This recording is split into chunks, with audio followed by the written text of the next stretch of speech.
Hello and welcome back to EHS Amit YouTube channel. आज हम लोग बात करेंगे IMS इम्प्लीमेंटेशन के ऊपर। IMS means integrated management system. IMS implementation करने के लिए mainly site head, EMR, management representative, ISO coordinator का रिक्वायरमेंट होता है, जिसमें साइट हेड ओवरऑल लीडिंग करता है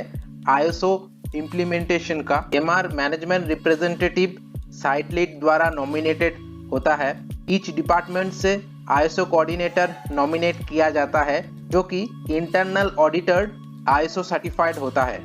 IMS इम्प्लीमेंटेशन में साइट लीड का एक ओवरऑल लीडिंग रहता है ISO एक्टिविटी को इम्प्लीमेंटेशन करने के लिए,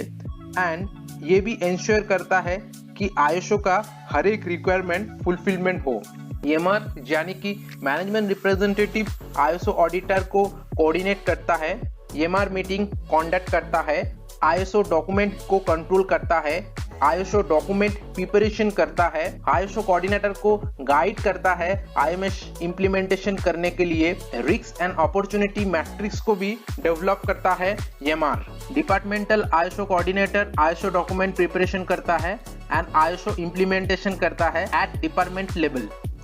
इंटीग्रेटेड मैनेजमेंट सिस्टम में basically ISO 45001, ISO 9001 and ISO 14001 रहता है, जिसमें ISO 45001 occupational health and safety management system के ऊपर डिस्कस करेंगे। ये video clause number 4 context of organisation के ऊपर है। किसी भी ऑर्गेनाइजेशन में कॉन्टेस्ट ऑफ ऑर्गेनाइजेशन को डिटरमाइन करने के लिए उस ऑर्गेनाइजेशन का external issue and internal issue को डिटरमाइन करना पड़ता है, एंड उसके बाद इंटरेस्टेड पार्टीज का नीड्स एंड एक्सपेक्टेशन को डिटरमाइन करना पड़ता है, and combination of external issue and internal issue and interested party का नीड्स एंड एक्सपेक्टेशन को मिला के scope of occupational health and safety management system को डिफाइन किया जाता है। किसी भी ऑर्गेनाइजेशन का एक्सटर्नल इंटरनल इशू को डिटरमाइन करने के लिए एंड इंटरेस्टेड पार्टी का नीड्स एंड एक्सपेक्टेशन को भी आइडेंटिफाई करने के लिए पेस्टल चेक को अडॉप्ट किया जाता है,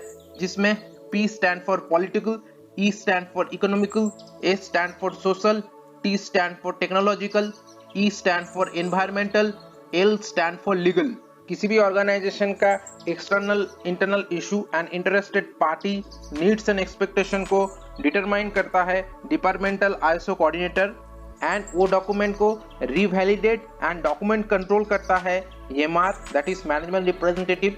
एंड किसी भी ऑर्गेनाइजेशन का scope of occupational health and safety management system को डिफाइन करता है EMR। अभी बात करते हैं एक्सटर्नल एंड इंटरनल इशू को कैसे डिटरमाइन करें। इंटरनल एंड एक्सटर्नल इशू को डिटरमाइन करने के लिए ये फॉर्मेट को अडॉप्ट कर सकते हैं, जिसमें पहले डिपार्टमेंट का नाम, पेस्टल चेक में कौन सा पेस्टल को आइडेंटिफाई कर रहे, एंड कौन सा टाइप का इशू है दैट इज इंटरनल और एक्सटर्नल, क्या इशू है, एंड उसका कौन सा IMS में इंटीग्रेशन हो रहा है that is occupational health and safety management system में, या एनवायरमेंटल मैनेजमेंट सिस्टम में, या क्वालिटी मैनेजमेंट सिस्टम में, एंड उसके बाद वो इशू का क्या रिस्क है एंड क्या अपॉर्चुनिटी है उसको आइडेंटिफाई किया जाता है। रिस्क है तो उसका क्या इम्पैक्ट है, एंड अपॉर्चुनिटी है तो क्या इम्पैक्ट है, उसे भी डिटर्मिनेशन किया जाता है, and based on risk and opportunity level matrix उसे रिस्क इम्पैक्ट रेटिंग दिया जाता है,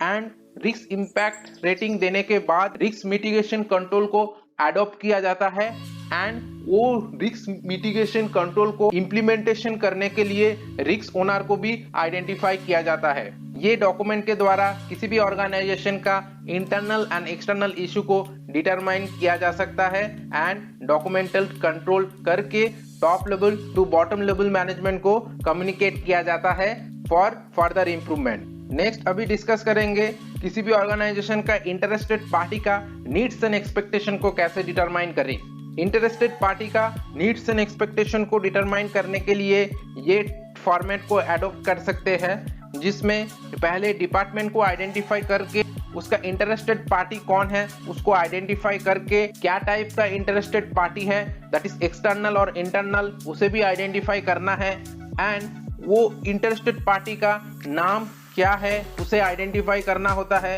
एंड वो इंटरेस्टेड पार्टी को क्यों इंक्लूड किया गया है उसका रीजन भी आइडेंटिफाई किया जाता है एंड वो इंटरेस्टेड पार्टी का नीड्स एंड एक्सपेक्टेशन क्या है उसे भी डिटर्मिनेशन किया जाता है एंड वो नीड्स एंड एक्सपेक्टेशन अगर फुलफिल ना हो तो क्या रिस्क डेवलप हो सकता है उसे डिटरमाइन किया जाता है एंड वो नीड्स एंड एक्सपेक्टेशन अगर फुलफिल हो तो क्या अपॉर्चुनिटी हो सकता है उसे भी डिटरमाइन किया जाता है and based on the risk and opportunity matrix के ऊपर रिस्क इंपैक्ट को भी डिटरमाइन किया जाता है एंड उसके बाद रिस्क मिटिगेशन कंट्रोल प्लान को एडॉप्ट किया जाता है and risk mitigation control plan को कौन इंप्लीमेंट करेगा उसके लिए भी रिस्क ओनर को आइडेंटिफाई किया जाता है। ये फॉर्मेट के द्वारा किसी भी ऑर्गेनाइजेशन का इंटरेस्टेड पार्टी का नीड्स एंड एक्सपेक्टेशन को डिटरमाइन करके डॉक्यूमेंटेड कंट्रोल करके top to bottom level management को कम्युनिकेट कर सकते हैं फॉर फर्दर इंप्रूवमेंट। अभी बात करते हैं किसी भी ऑर्गेनाइजेशन में scope of occupational health and safety management system को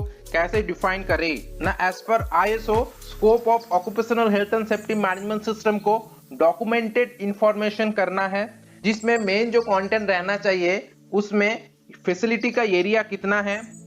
कौन कौन सा एरिया ISO सर्टिफाइड होगा उसे आइडेंटिफाई करना होता है,